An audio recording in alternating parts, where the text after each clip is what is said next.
Now on the radio, 725, Dr. Stephen Greer is the man. He is the man, capital T, capital M, the man. Practicing surgeon, pioneering how hospitals care for the elderly. Also, he's like a genius on Wall Street. Stephen, we are very grateful for you joining us, my friend. How are things in your life? If I can start here, and a happy Monday to you, Dr. Stephen Greer. There's a little poem for you. Hey, yeah, good morning. Everything's going well. I'm down here dodging hurricanes in Florida. Yeah, what's it looking like? Doc, thank you for bringing that up. What it looks like Laura's going to come up. Is it Marco or Laura? I forget the names, but it's coming in pretty strong, yes? It's missing us totally. It's so I don't really notice it, but it's going to hit the Gulf Coast, yes. The Gulf Coast is going in.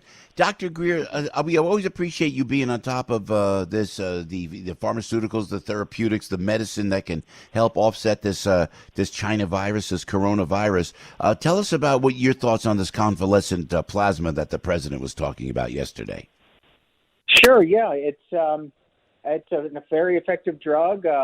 Well, I guess you can call it a drug. So what they do is they take people who've had the exposure to the Wuhan virus, and that means they have antibodies. That's why they recovered. And then they harvest those antibodies from the plasma of your blood, turn it into an injectable product, and then they give it to people who are actively sick in the hospitals. And it's, these are the people who are sick or later in the disease course who might be going through the ICU or the respirator or something. And they're showing to be quite effective and preventing death. And so it's not like a remdesivir or hydroxychloroquine that you would want to give earlier on in the disease. So that's what they announced. I'm a little confused why the FDA is in this business of approving things that are already approved. So, I mean, we don't need the FDA's permission to give this. So I'm honestly confused about all of that. But yeah, they came out and approved convalescent plasma, which I thought was already approved. So I think because it's political, Dr. Greer, right? I mean, you're the one, and I always give you credit for this, Stephen, and you were the guy who originally came on and talked about hydroxychloroquine. You talked about the Z-Pak and zinc, and you talked about remdesivir. You said it very casually, like we have. How many lives do you think could have been saved if people indeed, in the political arena, that just didn't want to cure this thing? And this is my opinion, Stephen. But how many thousands of lives could you have saved if they listened to you, sir?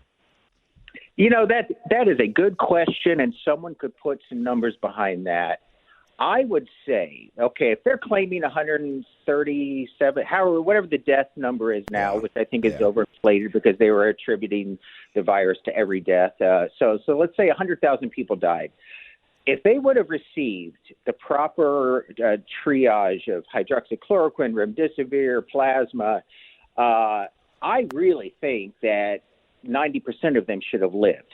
I mean, we are talking huge numbers of unnecessary death due to governors like Cuomo was saying, "No, you're not allowed to use this drug." And doctors are suffering from peer pressure. We're supposed to do the science and we're responsible. We'll do the right thing. No, it's turning out that these doctors are spineless people who are succumbing to peer pressure and not giving the drugs they know they should be giving. So I think there's a huge number of people who should not have died, and it's just tragic.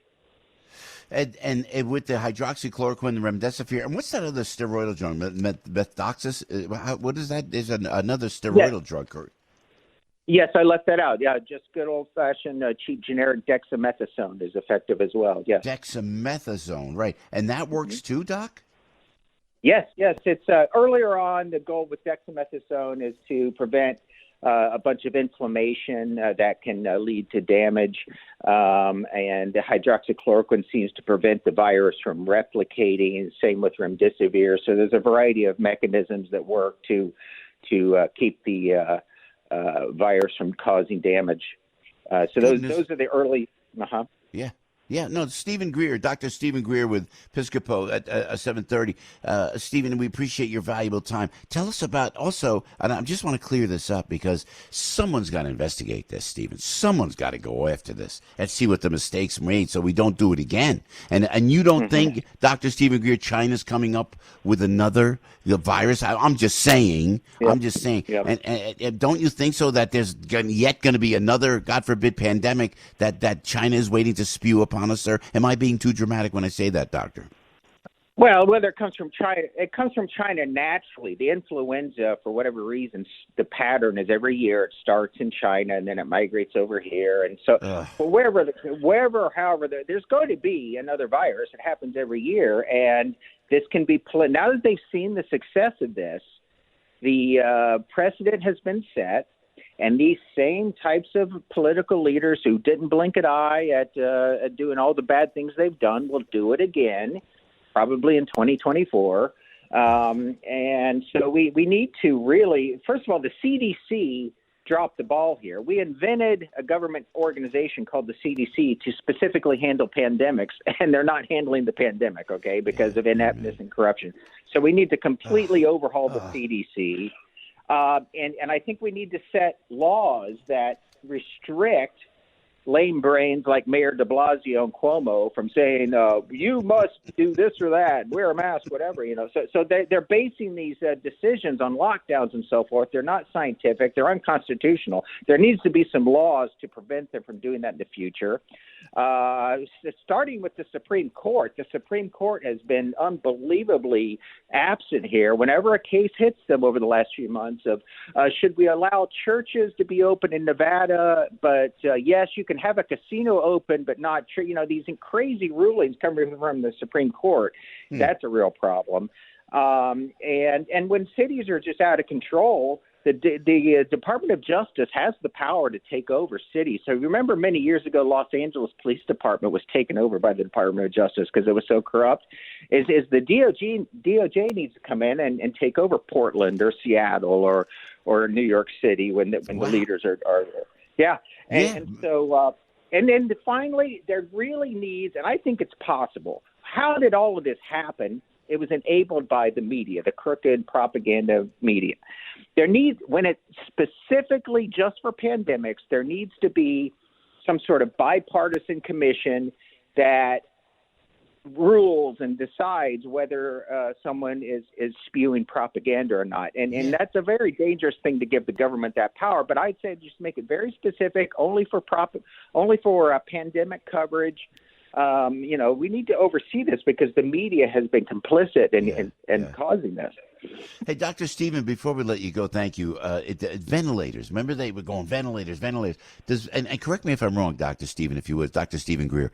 Is it ventilators? Does that exacerbate the problem if you go on too early and feed the virus? What was the misconception about we've got to put everybody on ventilators? Yes, well, ventilators are highly complex machines that take very smart people to micromanage them every minute. And if you just put someone on a ventilator and then go away and come back the next day, you're going to kill them because it's very easy to harm someone. And what's going on is these people with viruses are being put into these hospice wards, basically, where no one went in and touched them for days. And they just had the ventilator in there for legal reasons to say, hey, look, we're doing something. And they were harming. Yes. So unless you are in the world's best hospital and someone's willing to manage the ventilator properly, they're going to harm you. But there's something, I have a big thought for you. And no one else is saying this, and I'll leave you with this. It's related to the plasma. So what is plasma? It's antibodies, okay? So it's a drug, and antibodies work. Now, we now know that if you've been exposed to this virus, your antibodies will, in fact, make you immune to this. The people who want to shut down the country say, no, the antibodies don't confer immunity. No, if you've had the virus and you have antibodies, you are immune. So when people are getting tested now, all of this stuff about testing, all they're doing is they're seeing whether you have the active virus. They're not testing for your antibodies. That's a whole different type of test. Now, we need to start testing people for antibodies, not for the active virus, because then you can you can go back to school. So this is the dangerous thought that they don't want you to know. If you get tested for an antibody and you can say that you've had it, you should be able to go back to work. You should be able to go back, especially if you're a frontline worker like a hospital worker, or anyone should be able to go back to work. So we need to start emphasizing antibody testing because you are immune if you have antibodies, period. There's no debate over that. Wow. And is that immune for that flu corona season, Doc, or is it are you do you have antibodies that will fight this virus year after year, sir? Well, definitely for this strain of the man-made Tony Fauci Wuhan virus. So definitely. You are so bad, man. You are bad. You couldn't resist. You couldn't resist. The Wuhan Tony Fauci virus. All right. Definitely for this, but that's a different issue. Also, is it's turning out that other coronaviruses. See, the regular common cold is a rhinovirus or a coronavirus, whatever. So other similar viruses that we've all had is allowing us to have immunity to this current virus, even without getting it. So that means we have herd immunity already, which is another topic. So that's another reason we should open up indoor dining. Is the country's over this? We already have herd immunity. That's a whole different issue. But the thing I just realized with this plasma is, wait a second. Nobody's talking about antibody testing. And if you get a test and you have an antibody, you're clean. You can walk around New York without a mask. Okay. Dr. Greer, I'll tell you what. This is the man that really has all the answers, Dr. Stephen Greer, and we're privileged to have you on the show, Stephen. I'm telling you. And we didn't even get into Wall Street because you're a Wall Street analyst as well, and we'll do that next time, I guess. But Stephen, please, thank you so much for taking the time with us and enlightening us. And you know what, Stephen, thank you for speaking the truth, my brother. God bless you, and let's talk soon if we can. Hey, my pleasure. Have a good day. Yes, sir. Dr. Stephen Greer right there. Greer. Dr. Stephen Greer. Whew, scary. I'm with all the answers right there. Excuse me. 737 with